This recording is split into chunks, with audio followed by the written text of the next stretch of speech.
روزہ فرض کیوں کیا گیا؟ سویر سے لے کر شام تک سب کچھ ہونے کے باوصف بھوک اور پیاس میں وقت گزارنا اور میسر ہونے کے باوجود ایک گھونٹ بھی حلق سے نیچے نہ اترنے دینا، آخر اس میں کیا حکمت تھی؟ تو یہ بات اچھی طرح سے ہمیں سمجھ لینی چاہیے کہ یہ صرف کھانے پینے کو ترک کر دینا ہی نہیں ہے، بلکہ ان مقاصد جلیلہ کے حصول کے لیے روزہ رکھا جاتا ہے جو مومن کی زندگی کا مقصود ہے۔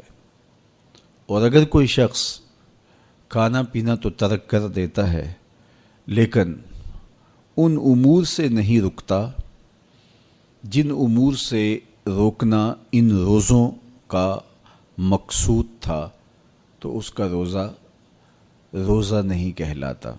میرے اور آپ کے آقا و مولا حضور نبی رحمت صلی اللہ علیہ وآلہ وسلم نے ارشاد فرمایا، من لم یدع قول الزور والعمل به فلیس للہ حاجۃ فی ان یدع طعامہ و شرابہ۔ جس نے جھوٹ اور اس پر عمل کرنا نہ چھوڑا، جھوٹے کام ترک نہیں کیے، اس کا بھوکا اور پیاسا رہنا اللہ کو منظور نہیں۔ اللہ کو کوئی ضرورت نہیں کہ وہ بھوک اور پیاس کاٹے۔ روزے میں تو ان امور سے بھی روک دیا گیا جو امور عام زندگی میں جائز تھے، جو مشروع تھے، مباح تھے، لیکن روزے میں ان جائز مباح امور سے بھی منع کر دیا گیا۔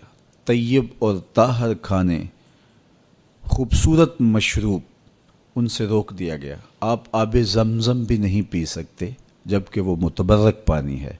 شہر مدینہ میں بیٹھ کر شہر مدینہ کی پکی ہوئی کھجوریں بھی آپ نہیں لے سکتے، اس لیے کہ آپ روزے سے ہیں۔ تو روزے میں آپ کو متبرک چیزیں کھانے سے بھی روک دیا گیا، متبرک مشروب پینے سے بھی منع کر دیا گیا۔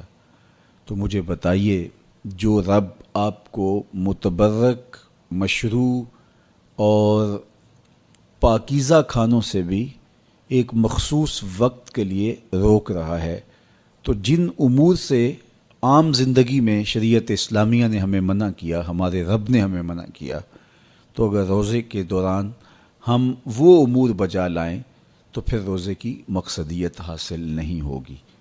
تو اسی لیے فرمایا، جس نے جھوٹ اور جھوٹے کام نہیں چھوڑے، اس کے بھوکا اور پیاسا رہنے کی اللہ کو کوئی ضرورت نہیں ہے۔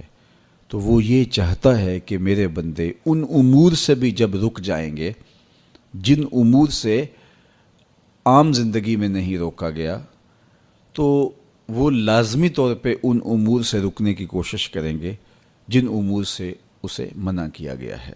تو جب یہ چیز انسان کا فہم، انسان کی عقل اور انسان کی خرد طے کرتی ہے، تو پھر لا محالہ طور پہ رکنے کی عادت اس کے اندر تقوی کی نشأت کا ذریعہ بنتی ہے۔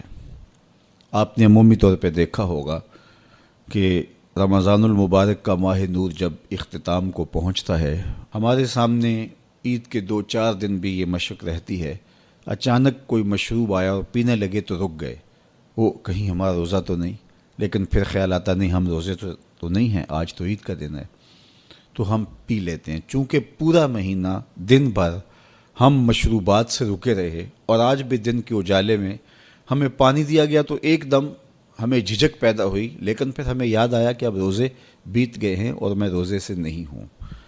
تو جو چیز جائز اور مشروع تھی، ایک وقت کے لیے اس چیز سے بھی ہم رکے تو ہماری طبیعت کے اندر یہ ملکہ پیدا ہو گیا کہ ہم اس سے رکنے کا مزاج پیدا کر لیتے ہیں۔